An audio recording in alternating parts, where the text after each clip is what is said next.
Masih mengenai operasi tangkap tangan yang melibatkan oknum pegawai Mahkamah Agung, saat ini kami telah terhubung dengan Kepala Biro Hukum dan Humas MA Ridwan Mansur. Ya, selamat sore Pak Ridwan Mansur. Ya, Pak, apakah MA sudah mengetahui bahwa satu di antara 6 orang yang ditangkap KPK tadi malam adalah oknum pegawai MA? Iya, betul. Dari info yang didapatkan sampai saat ini, benar ada salah seorang pegawai Mahkamah Agung pada Direktorat Perdata dan Tata Laksana Perkara Kasasi Perdata yang menurut informasi bahwa dia tadi malam dijemput di kediamannya di kawasan Serpong. Ya, Pak Ridwan, bagaimana posisi dan perannya di Mahkamah Agung? Kenapa? Ya, mengenai orang yang ditangkap tadi, apakah perannya dan juga posisinya di Mahkamah Agung? Oh, yang bersangkutan sebagai Kepala Sub Direktorat Kasasi Perdata, Direktur Perdata dan Tata Laksana Perkara Perdata di Mahkamah Agung. Jadi dia memanajemen perkara-perkara yang masuk itu untuk kelengkapan formalitas berkasnya itu di bagian Pranata dan Tata Laksana. Oke, baik. Sudah confirm Pak ya. Lantas bagaimana MA menyikapinya Pak? Apakah sudah ada mekanisme sanksi yang akan diterapkan oleh MA?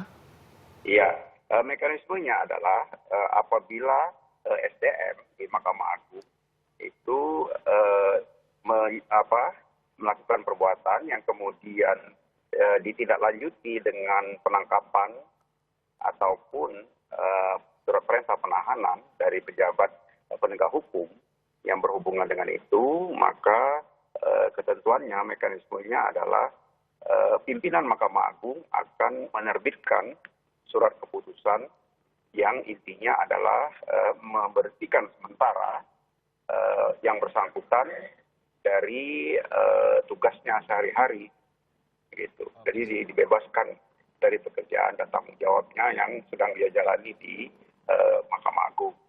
Ya, Pak, dan selanjutnya sejauh mana komitmen dari Mahkamah Agung terhadap dugaan korupsi yang melibatkan oknum pegawai MA?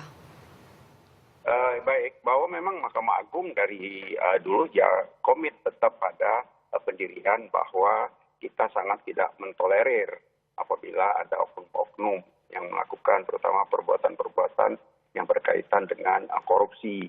Nah, sehingga apabila itu terjadi, maka sepenuhnya menurut ketentuan yang berlaku, Mahkamah Agung menyerahkan tindakan-tindakan selanjutnya, pemeriksaan dan sebagainya kepada pejabat penegak hukum yang berkenaan dengan itu.